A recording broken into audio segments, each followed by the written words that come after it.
Selamat pagi, selamat kita berjumpa dalam acara doa pagi di pagi hari ini. Sebelumnya kita mendengarkan firman Tuhan, lebih dulu kita akan berdoa. Bapa yang ada di dalam sorga, kami datang kepadamu Tuhan. Kami mengucap syukur, Tuhan berikan lagi kesempatan menikmati hari yang baru. Sebelumnya kami melangkah dalam aktivitas kami hari ini, terlebih dahulu kami akan mendengarkan firman-Mu. Kami menikmati hadirat Tuhan Yesus. Berfirmanlah ya Tuhan, kami menikmati firman-Mu dalam nama Tuhan Yesus Kristus. Haleluya, amin. Puji Tuhan saudara-saudara, saya bacakan satu ayat dalam kitab Ulangan pasal yang ke-31 ayat yang ke-6. Berbunyi demikian: Kuatkan dan teguhkanlah hatimu, janganlah takut dan jangan gemetar karena mereka. Sebab Tuhan Allahmu, Dialah yang berjalan menyertai engkau. Ia yang tidak akan membiarkan engkau dan tidak akan meninggalkan engkau. Saudara, Musa ketika menasihati Yosua sebagai pengganti Musa, karena waktu itu Musa sudah berusia 120 tahun, dan Allah berfirman kepada Musa supaya Musa memberikan pengganti, yaitu Yosua. Dan Musa menasihati Yosua supaya Yosua teguh, supaya Yosua kuat, jangan gemetar menghadapi bangsa-bangsa yang akan dia hadapi, karena Tuhan sendiri yang akan menyertai bangsa-bangsa Tuhan yang akan berjalan di depan mereka. Saudara-saudara, Yosua adalah seorang yang Tuhan pilih untuk menggantikan Musa, dan ini adalah pesan dari Musa kepada Yosua untuk memimpin bangsa Israel menuju tanah perjanjian. Allah berfirman kepada Musa tentang penggantinya, yaitu Yosua, karena perjalanan yang panjang dan mengalami banyak tantangan yang harus dihadapi. Oleh sebab itu, Musa ingatkan Yosua supaya jangan takut, jangan gemetar terhadap mereka, saudara. Tuhan sendiri yang akan menumpas bangsa-bangsa yang akan menghadang perjalanan mereka. Dalam ayat 7 dan 8, lalu Musa memanggil Yosua dan berkata kepadanya di depan seluruh orang Israel, Kuatkan dan teguhkanlah hatimu, sebab engkau akan masuk bersama-sama dengan bangsa ini ke negeri yang dijanjikan Tuhan dengan sumpah kepada nenek moyang mereka untuk memberikannya kepada mereka. Dan engkau akan memimpin mereka sampai mereka memilikinya. Sebab Tuhan, Dia sendiri akan berjalan di depanmu. Dia sendiri yang akan menyertai engkau. Dia tidak akan membiarkan engkau dan tidak akan meninggalkan engkau. Janganlah takut dan janganlah patah hati. Saudara, sebagai pengganti dari Musa, maka Yosua akan memegang tongkat pimpinan, dan ini adalah satu nasihat yang sangat penting bagi Yosua, yaitu tidak takut tidak gemetar, jangan patah hati, saudara-saudara, menghadapi bangsa yang keras kepala, bangsa yang suka ngambek, bangsa yang suka memberontak. Dan ini adalah pesan yang sangat berharga yang disampaikan kepada Yosua. Dalam perjanjian baru, firman Allah juga berpesan kepada kita supaya jangan kita takut, jangan kita patah semangat. Dalam Ibrani pasal yang ke-13 ayat yang ke-5, Ibrani 13 ayat yang ke-5, janganlah kamu menjadi hamba uang, dan cukupkanlah dirimu dengan apa yang ada padamu.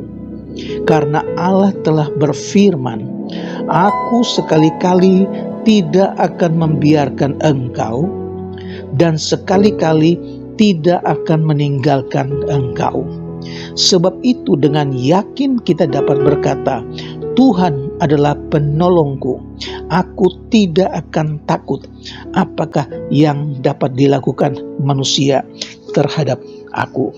Sebagaimana Yosua harus kuat, Yosua harus teguh, Yosua harus tidak patah hati, demikian juga kita yang ada sekarang ini hidup di zaman yang sukar, hidup di zaman yang sangat keras. Firman Allah juga ingatkan kita supaya jangan kita takut, karena Tuhan yang akan menjadi penolong kita. Tuhan tidak akan membiarkan kita, dan Tuhan tidak akan meninggalkan kita. Orang percaya diyakinkan bahwa jikalau mereka mengasihi Allah di atas segala sesuatu dan bergantung kepada Tuhan dan bukan kepada hal-hal materi, maka Tuhan tidak akan membiarkan mereka. Tuhan tidak akan meninggalkan mereka. Saudara, karena Tuhan akan menjadi penolong mereka. Tuhan menjadi penolong buat saudara dan juga buat saya. Dalam 1 Raja-Raja pasal 8 ayat 57, Raja Salomo berbicara kepada rakyatnya. Dia katakan, kiranya Tuhan Allah kita menyertai kita sebagaimana Ia telah menyertai nenek moyang kita. Janganlah Ia meninggalkan kita, dan janganlah Ia membuangkan kita. Ini adalah pesan Raja Salomo kepada rakyatnya supaya mereka tetap percaya, andalkan Tuhan, karena Tuhan tidak biarkan mereka, Tuhan tidak membuang mereka. Saudara, puji Tuhan, dalam kitab Injil Matius pasal yang ke-6 ayat yang sangat terkenal, yang sudah kita dengar, yang sudah kita baca berulang-ulang kali tentang hal kekhawatiran. Dikatakan di sana ayat 25, karena itu aku berkata kepadamu, janganlah khawatir akan hidupmu, akan apa yang hendak kamu makan atau minum, dan janganlah khawatir pula akan tubuhmu, akan apa yang hendak kamu pakai. Bukankah hidup ini lebih penting daripada makanan, dan tubuh ini lebih penting daripada pakaian? Saya lompat pada ayat yang ke-30. Jadi jika demikian Allah mendandani rumput di padang yang hari ini ada dan besok dibuang ke dalam api, tidakkah Ia akan terlebih lagi mendandani kamu, hai orang yang tidak percaya?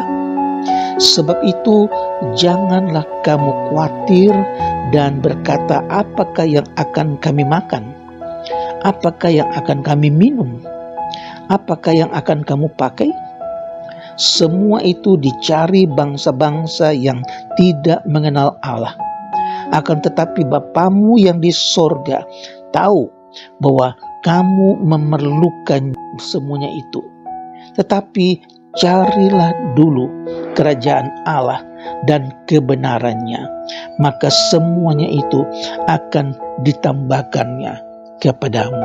Puji Tuhan, jangan khawatir apa yang akan kita pakai, apa yang akan kita makan, apa yang akan kita minum, itu semua dicari oleh bangsa-bangsa yang tidak mengenal Allah. Tapi kita diingatkan supaya cari dulu kerajaan Allah dan kebenarannya, maka yang lain itu akan ditambahkan kepadamu. Puji Tuhan, saudara-saudara.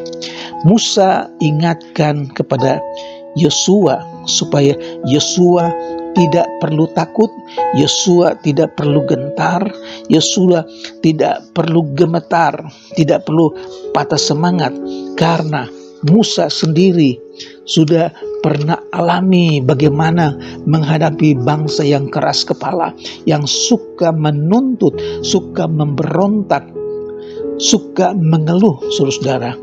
Bahkan Musa minta mati. Dalam Bilangan pasal 11 ayat 14 dan 15. Aku seorang diri tidak dapat memikul tanggung jawab atas seluruh bangsa ini, sebab terlalu berat bagiku. Jika engkau berlaku demikian kepadaku, sebaiknya engkau membunuh aku saja, jika aku mendapat kasih karunia di matamu, supaya aku tidak harus melihat celakaku.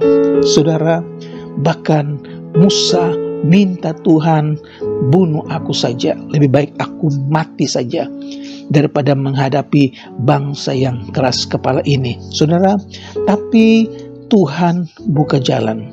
Apa yang Musa takutkan, Tuhan buka jalan. Begitu juga Yosua, Tuhan pasti buka jalan, karena Musa katakan Tuhan yang akan berjalan di depanmu. Dan kita yang sekarang ini hidup di zaman yang sukar, kita juga percaya kalau Tuhan buka jalan di zaman Musa, Tuhan yang sama akan buka jalan dalam kehidupan kita sehari-hari. Puji Tuhan, tetaplah percaya kepada firman Allah. Firman Allah ingatkan supaya kita tidak pernah ragu-ragu. Aku sekali-kali tidak akan meninggalkan engkau, dan aku sekali-kali tidak akan membiarkan engkau. Janji ini berlaku dari zaman Musa, bahkan sampai hari ini janji itu tetap sama, tidak pernah berubah. Oleh sebab itu kita tetap percaya, jangan bimbang, tetaplah berada di dekat Tuhan. Dunia bisa berubah, firman Allah tetap sampai selama-lamanya. Oleh sebab itu, kuatkanlah hatimu, teguhkanlah hatimu, karena pertolongan Tuhan tidak pernah terlambat. Percaya, dan engkau akan alami kemurahan Tuhan. Engkau pasti alami kebaikan Tuhan. Tuhan memberkati. Mari kita berdoa. Kami datang kepadamu Tuhan, mengucap syukur buat firman-Mu yang mengingatkan kami bahwa Engkau sekali-kali tidak akan meninggalkan kami. Engkau sekali-kali tidak akan membiarkan kami. Oleh sebab itu kami tidak perlu takut, kami tidak perlu gemetar, kami tidak perlu patah hati ya Tuhan, karena janji-Mu tetap sampai selama-lamanya. Dunia bisa berubah, tapi janji Tuhan tidak pernah berubah. Terima kasih, kuatkan kami ya Tuhan Yesus. Kami berdoa buat mereka yang sakit Tuhan, baik di rumah atau dirawat di rumah sakit. Tangan Tuhan yang kuat yang akan menopang, menyembuhkan mereka Tuhan. Keluarga-keluarga yang berkekurangan, Tuhan berikan kecukupan, tambahkan mereka percaya Tuhan, supaya mereka tidak ragu-ragu, mereka tidak takut. Engkau adalah penolong kami. Terima kasih ya Tuhan. Hamba-Mu berdoa buat mereka yang belum bekerja, yang sedang mencari pekerjaan. Tuhan buka jalan. Terima kasih Tuhan, buat hari ini kami percaya Tuhan akan memberkati kami. Di dalam nama Yesus kami berdoa. Haleluya. Amin. Puji Tuhan, selamat beraktivitas. Tuhan Yesus memberkati. Amin.